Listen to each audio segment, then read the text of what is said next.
میں ان آیات کو اب احادیث کی روشنی میں آپ کے ساتھ ریوائز کروں گی. سب سے پہلی بات تو یہ کہ یا ایھا الذین آمنوا کتب علیکم الصیام، اے لوگو جو ایمان لائے تم پہ روزے فرض کیے گئے.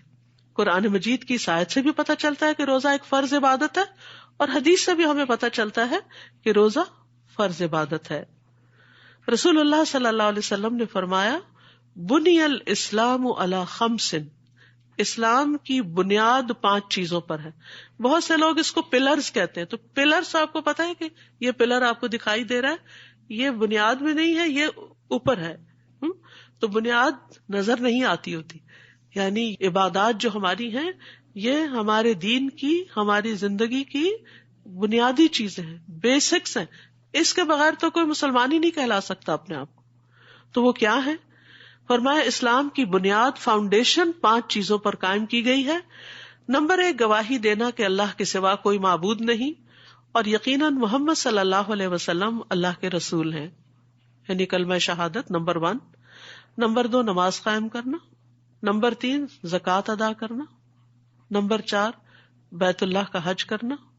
نمبر 5، رمضان کے روزے رکھنا. یہ 5 چیزیں کیا ہو گئی؟ یہ فرائض میں شامل ہیں، بنیادوں میں شامل ہیں. اور یاد رکھیے یہ صرف ہم پر نہیں، ہم سے پہلی امتوں پر بھی فرض تھی. سارے انبیاء جو دعوت لے کر آئے وہ کس چیز کی تھی؟ توحید کی، کہ اللہ ایک ہے. اور بہت سے انبیاء نے اپنے لوگوں کو محمد صلی اللہ علیہ وسلم کی نبوت کی صداقت کے بارے میں بھی بتایا. نماز، ابراہیم علیہ السلام نے کعبہ کی تعمیر کس لیے کی تھی؟ کہ میں نے یہ گھر اس لیے بسایا ہے تاکہ اس کے آس پاس رہنے والے نماز قائم کریں، لیقیم الصلاۃ. اور انہوں نے دعا بھی کیا کی تھی؟ رب اجعلنی مقیم الصلاۃ ومن ذریتی ربنا وتقبل دعا. پھر آپ دیکھیے اگلی چیز ہے زکوٰۃ ادا کرنا. زکوٰۃ بھی پچھلی شریعتوں میں رہی ہے. کان یأمر اہلہ بالصلاۃ والزکوٰۃ، وہ اپنے گھر والوں کو نماز اور زکوٰۃ کا حکم دیتے تھے. پھر بیت اللہ کا حج کب سے شروع ہوا ہے؟ ابراہیم علیہ السلام نے لوگوں کو حج کے لیے پکارا تھا، ٹھیک ہے.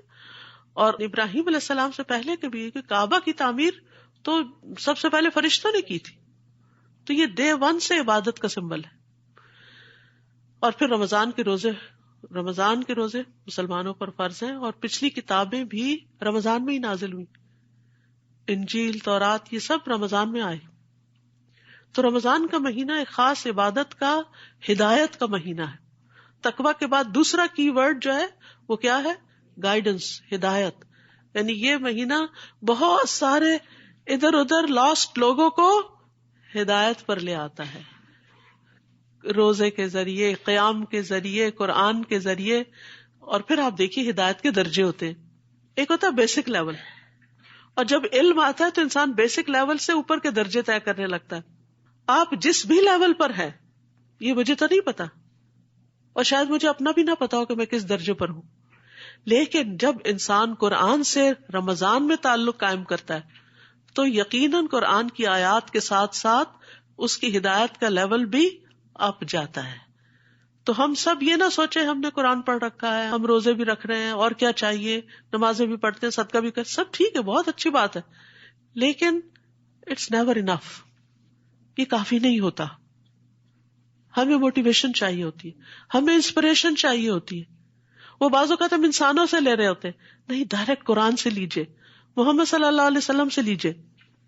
تو انشاءاللہ رمضان میں قرآن کے ساتھ ہدایت کا یہ لیول اوپر جائے گا.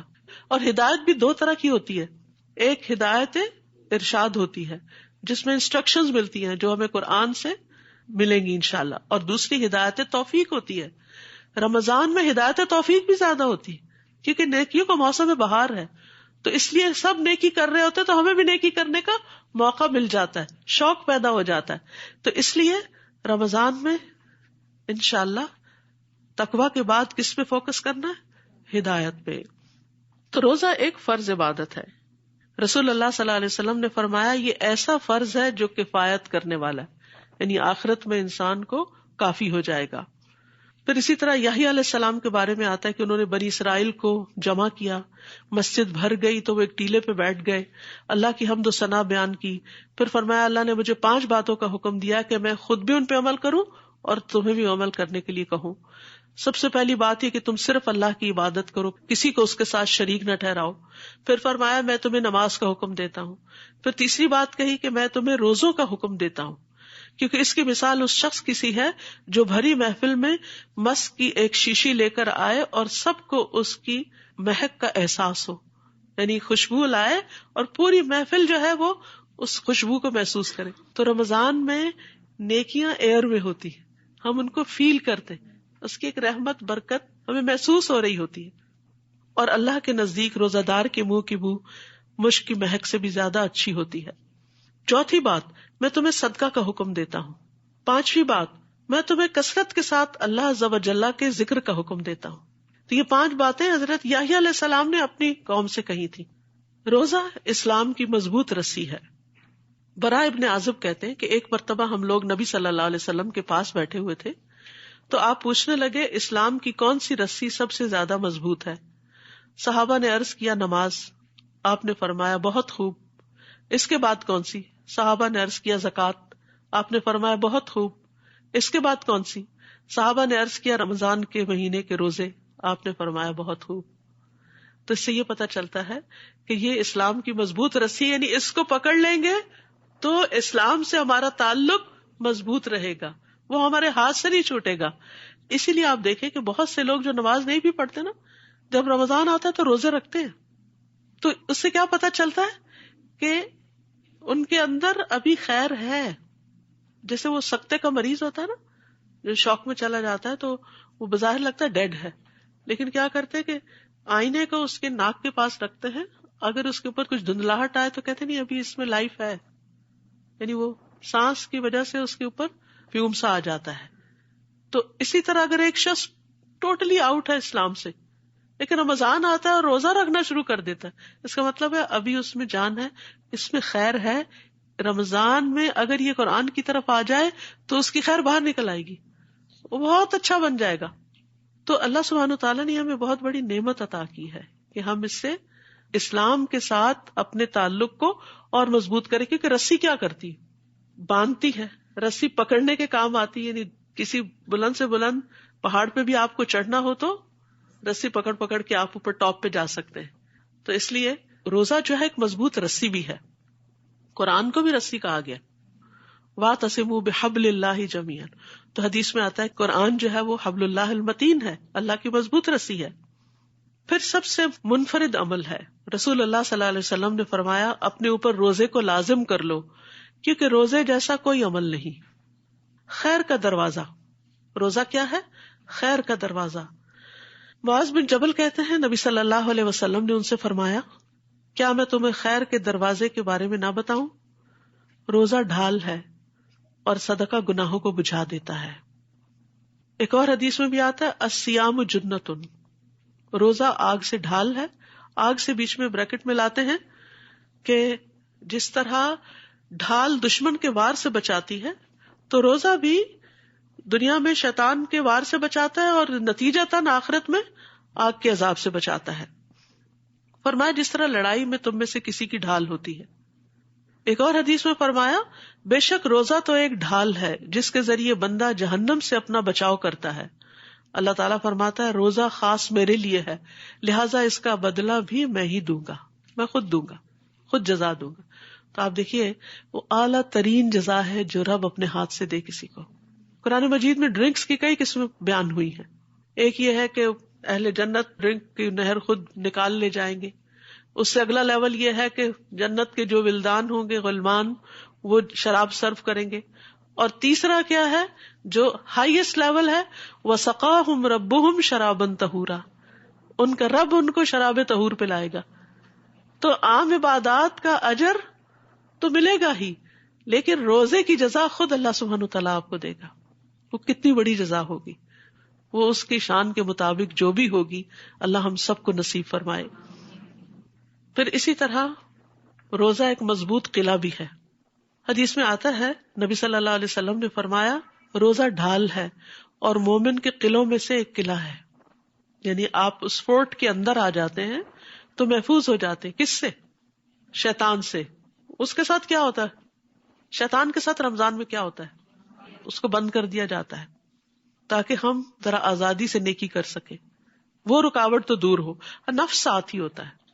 ان النفس لامارۃ بالسوء، کیونکہ بہت سے لوگ کہتے ہیں کہ شیطان قید میں ہے تو پھر کیوں ہم برے کام کرتے ہیں، کیونکہ نفس تو اپنے ساتھ ہی ہے نا، وہ جو شیطان کی ٹریننگ میں رہا ہے.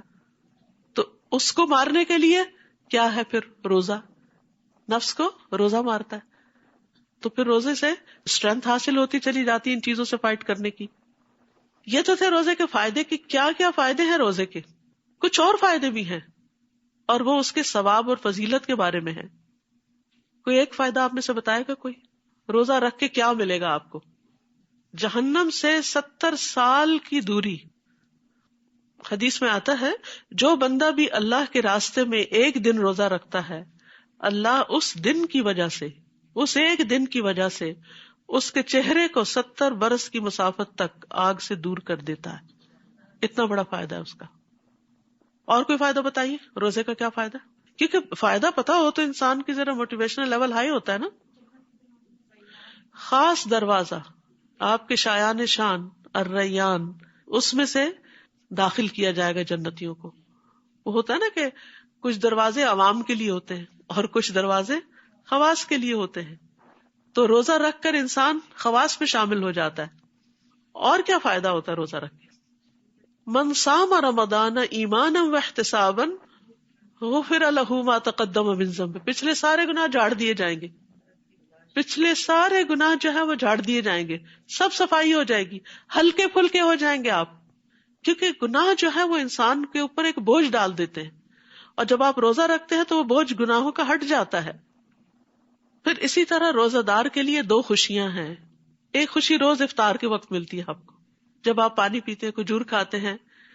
اور دوسری اللہ کے دیدار کے وقت، اللہ سے ملاقات کے وقت، جب آپ کو اس کا انعام مل رہا ہوگا روزہ رکھنے کا. کتنی بڑی خوش نصیبی ہے، کتنی بڑی فضیلت ہے. روزہ قبر میں بھی مومن کی حفاظت کرتا ہے. قبر میں جب انسان کو دفن کیا جاتا ہے تو نماز اس کے سر کی طرف آ جاتی ہے. حدیث میں آتا ہے میت کو جب قبر میں رکھا جاتا ہے تو وہ ان کے پلٹ جانے کے وقت جوتوں کی آواز سن رہا ہوتا ہے کہ چھوڑ کے جا رہے ہیں مجھے. اب اگر وہ مومن ہوتا ہے تو نماز اس کے سرہانے ہوتی ہے، روزہ دائیں طرف آ جاتا ہے، زکوٰۃ بائیں طرف آ جاتی ہے، دیگر نیک کام، صدقہ خیرات، صلہ رحمی، نیکی، لوگوں سے اچھائی، دوسروں کے کام آنا پاؤں کی طرف آ جاتا ہے. تو جب اس کے سر کی طرف سے کوئی چیز آتی ہے تو نماز کہتی ہے ادھر سے رستہ نہیں. دائیں طرف سے کوئی چیز، کوئی عذاب، کوئی ہو سکتا ہے کیڑے مکوڑے یا ایسی چیزیں جو تکلیف دینے والی ہو، اس کہتے ہیں نہیں ادھر سے بھی رستہ نہیں. روزے اس کو بلاک کر دیتے. بائیں طرف سے زکوٰۃ بلاک کر دیتی ہے، پاؤں کی طرف سے باقی نیکیاں بلاک کر دیتے، اور انسان سیف اینڈ ساؤنڈ ہو جاتا ہے. تو کتنے فائدے کی چیز ہے نا، جو ہر موقع پر کام آنے والی. پھر یہ کہ روزہ قیامت کتنے سفارش بھی کرے گا کہ اللہ اس کو بخش دے، میں نے دن کے وقت اسے کھانے اور خواہشات کی تکمیل سے روکے رکھا، اس کے بارے میں میری سفارش قبول کر لے. قرآن کہے گا میں نے رات کو اسے سونے سے روکے رکھا، اس کے حق میں میری سفارش قبول کر لے. چنانچہ دونوں کی سفارش قبول کر لی جائے گی. پھر روزہ جنت میں لے جانے والا عمل ہے. اصل میں جب روزے کے فائدے کی بات ہوتی ہے نا تو عام طور پر صرف دنیا کے بینیفٹس دیکھ رہے ہوتے ہیں کہ ہمیں کیا ملے. اصل میں کلا بل تحبون العاجلہ، ہم سب کے اندر ہے کہ جلدی ہمیں کیا ملے گا، لیکن تھوڑا سا اس سے آگے جائیے جو ہمیشہ کے لیے مل جائے گا اور وہ بڑا فائدہ ہے. تو تھوڑا سا اپنے برین کو ٹرین کریں بڑے فائدوں کو دیکھنے کے لیے. چھوٹے چھوٹے فائدوں کو نہیں صرف دیکھیں، بڑے بڑے فائدوں کو دیکھیں. تو جنت میں لے جانے کے لیے سفارش کرے گا. پھر بندے اور جہنم کے بیچ میں ایک خندق بن جائے گا. یعنی اگر بندہ جہنم کے کنارے بھی کھڑا ہے تو جہنم اور بندے کے بیچ میں ایک ایسی آڑ بن جائے گا کہ اس کو آگے نہیں جانے دے گا، جہنم میں نہیں گرنے دے گا. نبی صلی اللہ علیہ وسلم نے فرمایا جس شخص نے اللہ کی راہ میں ایک دن کا روزہ رکھا تو اللہ اس کے اور آگ کے درمیان ایسی خندق بنا دیتا ہے جتنا کہ زمین و آسمان کے درمیان فاصلہ ہے. کتنا فاصلہ ہے؟ کہتے ہیں پہلے آسمان تک 500 سال کا ہے. یعنی اتنا بڑا گیپ آ جائے گا کہ انسان جہنم میں نہیں جائے گا. ہم سب کو آگ سے ڈر لگتا ہے نا، اور کچھ لوگوں کو تو باقاعدہ فوبیا ہوتا ہے کہ ہائی یہاں نہ آگ لگ جائے، اس گھر کو نہ لگ جائے، اس جگہ کو نہ، اس گاڑی کو نہ لگ جائے، اس کو نہ لگ جائے. تو اگر اس کو فوراً ہم ریلیٹ کریں نا آخرت کی آگ سے، اور یہ یاد رکھے کن کن چیزوں سے وہ آگ بھڑکتی ہے، تو اس کو ٹھنڈا کرنے کے لیے روزہ فائدہ مند ہے. تو رمضان میں نمبر 1 کرنے کا کام روزہ اور روزے کے فوائد آپ نے دیکھ لیے. اس کے علاوہ ہیلتھ بینیفٹس وغیرہ بھی ہیں، لیکن یاد رکھیے روزہ ہیلتھ بینیفٹس کے لیے نہیں رکھنا. وہ تو مل ہی جائیں گے، وہ اگر نیت نہیں بھی ہوگی نا وہ بینیفٹس تب بھی مل جائیں گے، کیونکہ روزہ رکھنا ہے اللہ کی خاطر. ہمارے دین میں نیت بہت زیادہ کاؤنٹ ہوتی ہے. یعنی یہ نہ سوچے اچھا کوئی بات نہیں ڈائٹنگ ہی ہو جائے گی، اچھا کوئی نہیں ذرا میری کھانے کی عادتیں ٹھیک ہو جائیں گی. ہو ہی جائیں گی. تو جو چیز ہو ہی جائے گی اس کے پیچھے کیا پڑنا. اصل دیکھیں اس کو جو ہمیں حاصل کرنا ہے، اور وہ آخرت کے بڑے درجات ہیں. ٹھیک ہے. دوسرا کرنے کا کام کیا ہے رمضان میں؟ قرآن سے تعلق. قرآن مجید انزل فیہ القرآن انا انزلناہ فی لیلۃ مبارکہ انا انزلناہ فی لیلۃ القدر.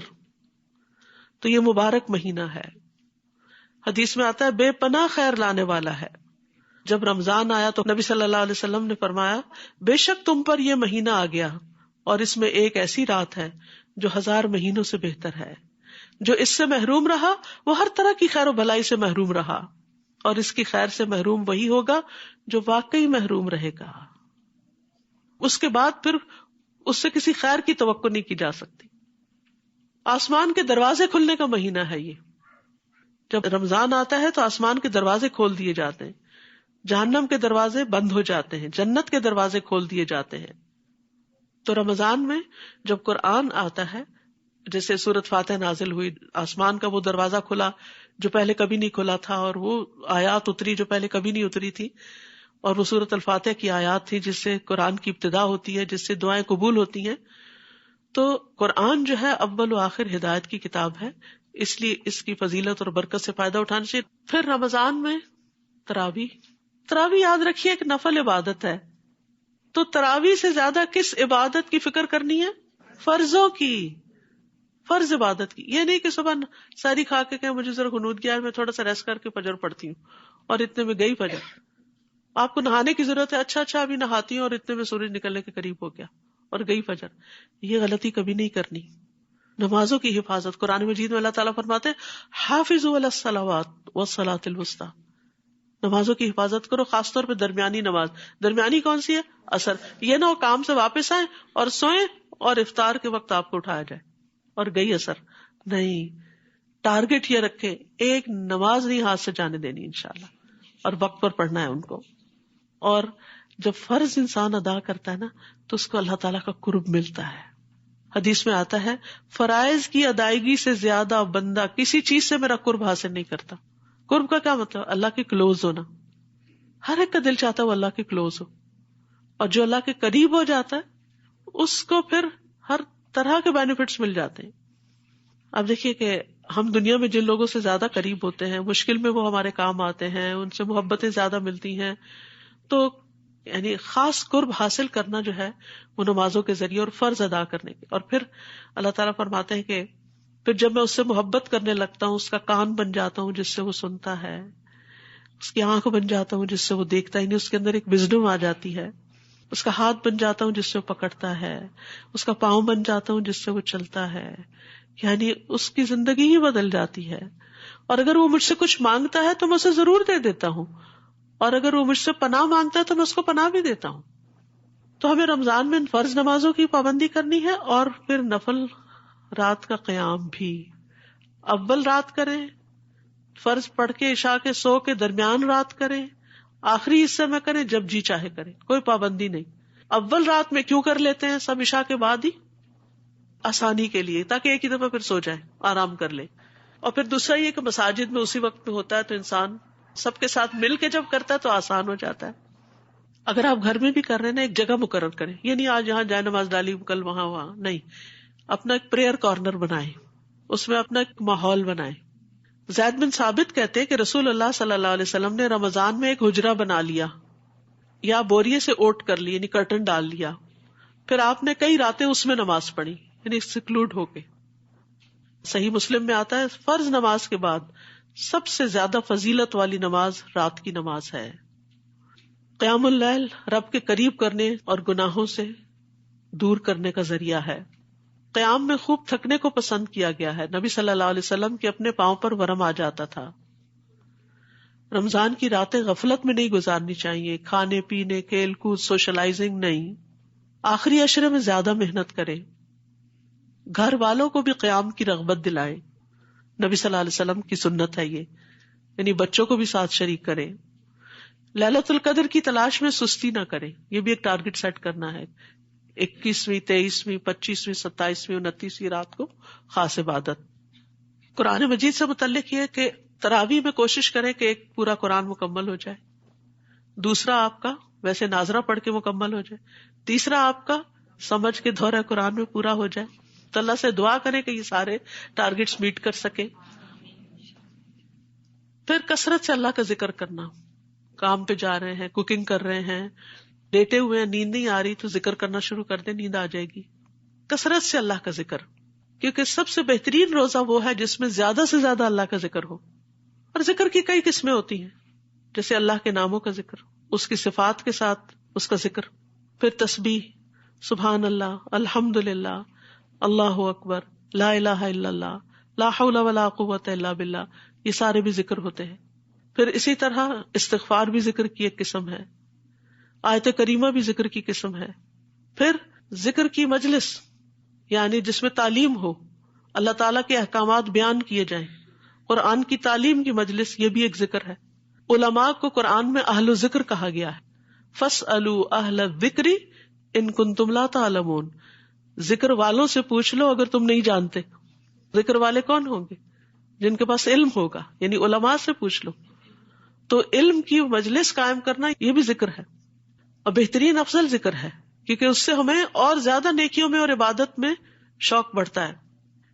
پھر اسی طرح بہترین عمل یہ ہے کہ جب انسان دنیا سے رخصت ہو تو اس کی زبان اللہ کے ذکر سے تر ہو، تو زندگی میں عادت ڈال لے تاکہ موت کے وقت بھی ذکر نہ بھولے. آخری کلام لا الہ الا اللہ ہو تو انسان جنت میں داخل ہوگا. ہم یہ کہتے تو ہیں کہ یا اللہ ہمیں آخری وقت میں لا الہ الا اللہ نصیب کرنا، لیکن روز تو لا الہ الا اللہ کی تسبیح نہیں کرتے، تو پھر کیا ہوگا؟ اس دن اچانک تھوڑی آ جائے گا. تو اپنی زبان کو لا الہ الا اللہ کہنے کا عادی کریں. اور آپ دیکھیں کہ اگر آپ بیمار ہیں تو کیا آپ کے منہ سے آسانی سے نکل رہا ہے؟ پریکٹس کر کے دیکھیں، نیند سے جاگے کیا لا الہ الا اللہ منہ سے نکلتا ہے؟ یعنی ایسے آڈ ٹائمنگز پر، کیونکہ موت کا وقت بڑا آڈ ٹائم ہے نا، تو قسمت والوں کو ہی نصیب ہوگا. تو اس وقت کی تیاری کے طور پر پہلے سے ہی لا الہ الا اللہ کی تسبیحاں کریں. وہ لوگ کہتے ہیں نا وہ 1000 دفعہ پڑھ کے رکھ دیا، 1,00,000 دفعہ پڑھ کے رکھ دیا، رکھ نہیں، وہ تو ہر روز اعمال نامے میں لکھا جا رہا ہے. اصل چیز ہے اس ٹنگ کو عادت ہو، اس زبان پہ چڑھ جائے کہ لا الہ الا اللہ کہنے میں دیری نہ ہو. اور یاد رکھیے کہ سب سے آسان ذکر ہے یہ. منہ بند بھی ہو نا آپ کا، ہونٹ بند کر کے کہیں لا الہ الا اللہ، کہہ سکتے ہیں نا. کچھ اور کہنا چاہیں تو منہ کھل جائے گا. تو مطلب یہ ہے کہ اگر آخری وقت میں، موت کے وقت پر، اگر منہ پہ آکسیجن کا ماسک بھی کسی نے لگایا ہوا، کوئی وینٹیلیٹر پہ بھی ڈالا ہوا ہے، تب بھی زبان ہل کے لا الہ الا اللہ کہہ سکتی ہے. تو اللہ تعالیٰ سب کو نصیب فرمائے. اور یہ بھی یاد رکھیے جیسا ہم اللہ کا ذکر کریں گے نا، اللہ بھی ویسا ہی ہمارا ذکر کرے گا. تنہائی میں کریں گے تو تنہائی میں، سب میں کریں گے تو سب میں. اور خاص طور پر رمضان میں گناہوں کی معافی مانگنی ہے. ویسے تو رمضان ہے ہی گناہوں کی معافی کا ذریعہ، لیکن مانگنی بھی چاہیے. پھر کثرت سے صدقہ خیرات، صدقہ کرنے والوں کے لیے اللہ کی رحمت کی خوشخبری ہے. دن اور رات دونوں وقت صدقہ کرنا. عام دنوں میں ہمیں رات کو صدقہ کرنے کا موقع نہیں ملتا، لیکن رمضان میں آپ تراویح پڑھنے مسجد میں جائیں گے تو جہاں بھی آپ جائیں گے رمضان سے پہلے ہی چینج لے کے رکھ لیجئے. ڈیلی جو آپ نے ٹارگٹ سیٹ کرنا ہے، فار ایگزامپل $5، $20، $100، جو آپ کو توفیق اللہ نے دی وہ آپ پہلے سے ہی بیگ میں تیار کر کے رکھ لیں، اور جب جائیں دن کو یا رات کو اپنا کام کر لیں. الذین ينفقون اموالهم باللیل والنہار، لیل پہلے آئی ہے، سرا وعلانیہ، چھپا کے اور دکھا کے. فلہم اجرہم عند ربہم ولا خوف علیہم ولا ہم یحزنون. وہ لوگ جو اپنے مال رات اور دن چھپے اور کھلے خرچ کرتے ہیں، ان کے لیے ان کے رب کے پاس بہت بڑا اجر ہے. رات اور چھپا کے، یعنی رات کو اندھیرے میں جب کسی کو دیتا ہے انسان تو پتہ نہیں چلتا، اور اسی طرح دن کو بھی اگر کوئی دیکھ بھی لے تو اس کو بھی ہو سکتا ہے آپ کی وجہ سے شوق آ جائے صدقہ کرنے کا. صرف خود ہی نہیں، بچوں کو بھی ٹارگٹ دے. چاہے آپ ان کو مہینے کے $30 ہی دے دیں نا، 30 کے کوائن، بیٹا ہر روز $1 ڈالنا. وہ نہیں مسجد روز آپ آ رہے تب بھی کوئی گھر میں ایسا باکس رکھوا دیں جس میں وہ ہر روز اپنی جیب سے نکال کے اس میں ڈال دیں، اور پھر اس میں سے نہ نکالے، وہ پھر صدقے کا ہو گیا، پھر آپ کا نہیں رہا، آپ کے ہاتھ سے چلا گیا. اور پھر جب مسجد جائیں یا جہاں بھی دینا ہو وہاں پر اکٹھے دے دیں. پھر اسی طرح صدقہ جو ہے وہ گناہوں کو مٹانے کا سبب ہے اور خوف اور غم مٹاتا ہے. جیسے اوپر آیا نا، فلا خوف علیہم ولا هم یحزنون، ان پر نہ کوئی خوف ہوگا نہ ہی وہ غمگین ہوں گے. پھر آگ سے بچنے کا ذریعہ ہے. فرمایا تم میں سے جس کی طاقت ہو وہ آگ سے بچ سکے تو ایسا ضرور کرے، اگرچہ آدھی کھجور صدقہ کر کے ہی کیوں نہ. تو اس سے پتہ چلتا ہے کہ صرف کیش کوائنس کا ہی نہیں صدقہ، کھانے پینے کی چیزوں کا بھی صدقہ ہوتا ہے. اچھا، صدقہ ایک بہت وسیع مفہوم ہے. ہم سمجھتے ہیں صدقہ صرف غریب، فقیر، مسکین کو دیا جا سکتا ہے. شوہر اگر اپنی بیوی کو پانی کا گھونٹ بھی پلاتا ہے تو اس کے لیے صدقہ لکھا جاتا ہے. بیوی تو پلاتی رہتی ہے نا، لیکن شوہر کو بھی یہاں پر موٹیویٹ کیا گیا کہ وہ بھی کبھی پلا دے. سارا دن کچن میں کھڑے ہو کے تھک چکی ہے، اب اپنا نہ اس کو کھانے کو دل چاہ رہا ہے نہ پینے کو دل چاہ رہا ہے. اب اس کا دل چاہ رہا ہے کہ کوئی چائے کا کپ اس کو بنا دے. پانی گرم بھی تو ہوتا ہے نا، میٹھا بھی ہوتا ہے، ضروری نہیں کہ صرف ٹھنڈا پانی. گرم پانی پلا دے، چائے پلا دے، ٹھنڈا پلا دے، کچھ پلا دے تو شوہر کو اس کا بھی ثواب ملے گا. اور اسی طرح بچے بھی. تو ایک دوسرے کو آفر کرنے کی اور گھر میں بھی ایک دوسرے کی مدد کرنا، یہ بھی ثواب کا کام ہے. پھر اسی طرح اپنی سحری بنانا یا افطاری بنانا، اس کو بھی نیکی کی نیت سے کریں گے تو وہ بھی انشاءاللہ اس میں شمار ہوگا. پھر اسی طرح 7 طرح کے لوگ ہیں جن کو اللہ تعالیٰ اپنے سائے میں جگہ دے گا، جس دن کوئی سایہ نہ ہوگا اس کے سائے کے سوا. ایک وہ شخص جس نے صدقہ کیا مگر اتنا چھپا کے کہ اس کے اپنے بائیں ہاتھ کو بھی پتہ نہیں چلا کہ دائیں ہاتھ نے کیا دیا. تو چھپا کے خرچ کرنے کی عادت بھی ڈالے، کسی کو پتہ ہی نہ ہو، کسی کو بھی نہ پتا ہو سوائے اللہ کے. صدقہ ویسے تو عام دنوں میں بھی کرنا چاہیے، لیکن نبی صلی اللہ علیہ وسلم کی سنت کیا تھی کہ رمضان میں جب جبریل علیہ السلام سے ملتے تھے تو تیز آندھی سے بھی زیادہ سخی ہو جاتے تھے. یعنی آپ کی خیر ہر ایک کو پہنچتی تھی، یعنی سب کے ساتھ کچھ نہ کچھ بھلائی، کچھ نہ کچھ بھلائی. رشتہ داروں کا بھی خیال رکھنا ہے، غریبوں مسکینوں کا بھی رکھنا ہے، دینی اداروں کا بھی رکھنا ہے، مساجد کا بھی رکھنا ہے. یعنی جہاں کوئی نیکی اور خیر کا کام نظر آئے اس میں حصہ ڈالنے کی کوشش کرنی ہے. حدیث بہت ہی خوبصورت ہے. جبریل علیہ السلام رمضان کی ہر رات میں آپ سے ملاقات کرتے، ہر رات میں ریگولرلی، اور آپ کے ساتھ قرآن کا دور کرتے. غرض رسول اللہ صلی اللہ علیہ وسلم لوگوں کو بھلائی پہنچانے میں بارش لانے والی ہوا سے بھی زیادہ جود و کرم فرمایا کرتے تھے. یاد رکھیے، الکلمۃ الطیبۃ صدقہ، اچھی بات کسی کو بتا دینا صدقہ. بعض اوقات کوئی آپ سے سوال کرتا ہے، مسئلہ پوچھتا ہے، آپ کہتے کیا اس کو اتنا بھی نہیں پتا؟ میں نہیں بتا رہی اس کو، پہلے بتایا تو تھا، پھر دوبارہ وہی بات پوچھ لے. نہیں تو بچوں کے ساتھ ہم یہی کرتے. نہیں، اچھی بات ہے نا، کر لے گا کوئی عمل تو آپ کو ہی ثواب ہوگا، وہ بھی صدقہ ہے. الکلمۃ الطیبۃ صدقہ، کلمہ طیبہ صدقہ ہے. رمضان میں خصوصاً روزہ افطار کروانا صدقہ ہے. مختلف مساجد میں جو افطاری کا انتظام ہوتا ہے اس میں کھلے دل سے پیسے ڈالنا، کیونکہ گھر میں بلا کے بعض اوقات اہتمام تو کرتے ہیں لیکن اس میں اتنی مصروفیت ہو جاتی ہے کہ پھر وہ نمازوں کا اور بہت سا اور کام کرنے کا جو ہے نکل جاتا ہے. تو جہاں اجتماعی افطاریاں ہو رہی ہوں، یہاں ہو، بیک ہوم ہو، کہیں ہو، تو افطار میں جو ہے وہ ثواب کیا ہوتا ہے کہ جتنے لوگ آپ کے اس سے روزہ کھولیں گے ان سب کا ثواب ان کو بھی ملے گا اور آپ کو بھی ملے گا. پھر اس کے علاوہ عمومی طور پر نیک اعمال کرنا، خیر اور بھلائیوں کے کام کرنا، کیونکہ ہر روز رمضان میں فرشتہ پکارتا ہے، اے خیر کے طالب خوشی سے آگے بڑھ، اور اے شر کے طالب رک جا، یہاں تک کہ رمضان ختم ہو جاتا. ہر روز پکار آتی. لہٰذا خیر اور بھلائیوں میں سبقت کرنی ہے، اچھی بات کرنا، کھانا کھلانا، والنٹیئر کرنا. جیسے اب یہ دورہ قرآن کا انتظام ہے، اس میں اگر کوئی جلدی آ کر کرسیاں لگا دیتا ہے ایلڈرلی کے لیے، یا کسی بڑے کو اپنی جگہ بٹھا دینا، یعنی بعض اوقات بچیاں کرسیوں پہ بیٹھ جاتی ہیں، اس میں دیکھنا کہ کوئی بڑا آیا ہے تو ان کے لیے جگہ چھوڑ دینا، یہ سارے نیکی کے کام ہیں. یعنی جو من تطوع خیرن، جو خوشی سے نیکی کرے، یعنی والنٹریلی نیکی کرے، کسی کے کہنے پہ نہیں، اپنے دل کی رضامندی سے، تو وہ اس کے اپنے ہی لیے اچھا ہے. آج آپ کسی کو کرسی آفر کر رہے ہیں، ہو سکتا ہے کل کسی شدید ضرورت میں کوئی آپ کو کر دے، کیونکہ جو خیر انسان کرتا ہے واپس اسی پہ پلٹتی. اس کا فائدہ کسی اور کو تو ہوتا ہے لیکن اس کو خود بھی ہوتا ہے. کسی نے خوب کہا تھا کہ نماز نمازی کو آدھے رستے تک پہنچاتی ہے، روزہ بادشاہ کے دروازے پہ پہنچا دیتا ہے، صدقہ ہاتھ پکڑ کے اندر داخل کروا دیتا ہے. اسی لیے ہمارے دین میں صدقے کی بہت اہمیت ہے. سورۃ المنافقون جہاں ختم ہوتی ہے وہاں پر ایک آیت بڑی خوبصورت ہے کہ موت سے پہلے پہلے صدقہ کر لو. کہیں ایسا نہ ہو کہ کوئی یہ کہے کہ اے میرے رب مجھے تو نے تھوڑی سی مہلت اور کیوں نہ دی کہ میں صدقہ کرتا اور میں نیک لوگوں میں شامل ہو جاتا. تو وَلَن يُؤَخِّرَ اللَّهُ نَفْسًا إِذَا جَاءَ أَجَلُهَا، جب موت کا وقت آتا ہے تو اللہ تعالیٰ کسی کو مہلت نہیں دیتا. تو موت کے آنے سے پہلے پہلے انسان صدقہ کر لے. اور اگر قبر والوں کو باہر نکال کے پوچھا جائے کیا کرو گے تو شاید سب سے پہلے صدقہ کرنا چاہے. موت کے وقت انسان کی تمنا کیا ہوگی؟ میں اور صدقہ کر لیتا. کیونکہ انسان مال کی محبت میں بڑا شدید ہے. جتنی بھی چیزوں سے محبت کرتا ہے ان میں سب سے ٹاپ پر اس کے مال کی محبت ہے.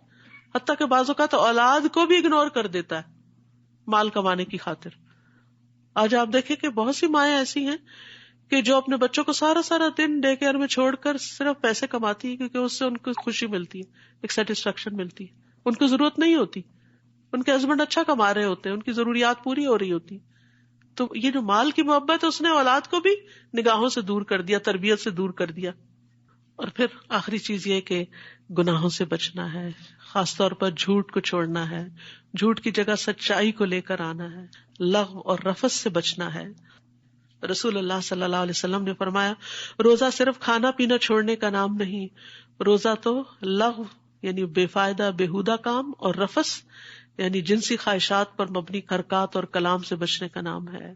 اور جو شخص بری باتیں اور جھوٹ نہ چھوڑے اللہ کو اس کے کھانا پینا چھوڑنے کی کوئی ضرورت نہیں ہے. تو ہمیں اپنی زبان کی بھی حفاظت کرنی ہے اور اس کو ریپلیس کرنا ہے زیادہ سے زیادہ دعاؤں کے ساتھ، کیونکہ رمضان میں دعائیں قبول ہوتی ہیں. وَإِذَا سَأَلَكَ عِبَادِي أَنِّي فَإِنِّي قَرِيبٌ، جب بندے میرے بارے میں آپ سے سوال کریں ہمارا رب کہاں ہے، وہ قریب ہے. اجیب دعوت الداعی اذا دعانی، میں پکارنے والے کی پکار کو قبول کرتا ہوں جب بھی وہ مجھے پکارتا ہے. فلیستجیبوا لی، انہیں چاہیے بھی میری بات مانا کرے. اگر یہ چاہتے ہیں ان کی دعائیں قبول ہو، ان کی پکار قبول ہو، تو میری پکار پہ بھی لبیک کہیں. ولیؤمنوا بی، اور مجھ پہ اعتماد کریں. لعلہم یرشدون، تاکہ وہ ہدایت پا جائیں. اللہ کے نزدیک دعا سے زیادہ معزز کوئی چیز نہیں. دعا نہ کرنا اللہ کو ناراض کرتا ہے. اٹھے ہوئے ہاتھوں کو اللہ تعالیٰ خالی نہیں لوٹاتا. روزہ دار کی دعا رد نہیں کی جاتی. روزانہ رات کو دعاؤں کی قبولیت کے لیے اللہ تعالیٰ آسمان دنیا پہ نزول فرماتے ہیں. لیلۃ القدر میں خصوصی طور پر معافی مانگنے کی طرف توجہ کرنی چاہیے. اللہم انک عفو تحب العفو فاعف عنی. تو ربنا آمنا فاغفر لنا وارحمنا وانت خیر الراحمین. رب اغفر وارحم وانت خیر الراحمین. اللہم انا نسألک من فضلک ورحمتک فانہ لا یملکها الا انت. اللہم ابسط علینا من برکاتک ورحمتک وفضلک ورزقک. اللہم انی اسألک النعیم المقیم الذی لا یحول ولا یزول. اللہم انی اسألک النعیم یوم العیلہ والامن یوم الحرب. اے اللہ ہم تجھ سے تیری برکات، رحمت، فضل اور رزق مانگتے ہیں کہ تو ہم پر وہ سب کچھ پھیلا دے. اے اللہ ہم تجھ سے وہ نعمتیں مانگتے ہیں جو ہمیشہ قائم رہے اور تیری اطاعت میں حائل نہ ہو اور کبھی زائل نہ ہو. اے اللہ ہم تجھ سے تنگی کے دن کی نعمت اور جنگ کے دن امن کا سوال کرتے ہیں. اے اللہ تو اپنی رحمت کے ساتھ ہمیں ہر ایک سے بے نیاز کر دے. اللہ ہمیں ساری پریشانیوں سے نجات عطا کر. اللہم رحمتک ارجو فلا تکلنی الی نفسی طرفۃ عین واصلح لی شأنی کلہ لا الہ الا انت. یا رب العالمین تو ہمارے لیے آنے والے دنوں کو بہت آسان کر دے، برکتوں سے بھر دے، اپنی رحمتیں ہم پہ نازل فرما اور ہمارے لیے سفر آسان کر دے. اور رمضان کے بعد ہم پہلے سے بہترین انسان بن چکے ہوں اور ہمارے اندر کسی قسم کا غرور اور کسی قسم کا تکبر نہ آئے. اللہ ہمیں اپنا قرب عطا کرنا، ایمان کی لذت اور حلاوت نصیب فرمانا. یا اللہ جتنی بہنیں آئی ان کا آنا قبول فرما، ان کا بیٹھنا قبول فرما. یا اللہ جتنی بھی بہنیں سن رہی ہیں، جتنے بھی لوگ اس سے استفادہ کر رہے ہیں، یا اللہ ان سب کے سننے کو بینیفیشل کر دے اور اس سے بھرپور فائدہ اٹھانے کی توفیق عطا فرما. یا اللہ تو ہمارے لیے نیکیوں کے راستے آسان کر دے، برائیوں کے راستے مشکل کر دے. یا اللہ تو ہمیں قبر کے عذاب سے بچانا، جہنم کے عذاب سے بچانا اور جنت الفردوس میں اپنا دیدار عطا فرمانا. یا اللہ ہمارے بچوں کو بھی ہدایت دے. یا اللہ انہیں ایمان نصیب کر دے. اللہ جو بھٹک چکے ہیں انہیں واپس ایمان عطا کر دے. اللہ رمضان کے خیر و برکت اور بھلائی نصیب فرما. یا اللہ جتنی باتیں کہی ہیں ہمیں ان پہ عمل کی توفیق عطا فرما دے. اللہ تو ہی توفیق دیتا ہے، تجھ سے تیرا فضل مانگتے ہیں. ربنا تقبل منا انک انت السمیع العلیم وتب علینا انک انت التواب الرحیم. وصلی اللہ تعالی علی خیر خلقہ محمد وعلی آلہ واصحابہ واہل بیتہ اجمعین برحمتک یا ارحم الراحمین. الہی آمین. سبحانک اللہم وبحمدک اشہد ان لا الہ الا انت استغفرک واتوب الیک. السلام علیکم ورحمۃ اللہ وبرکاتہ.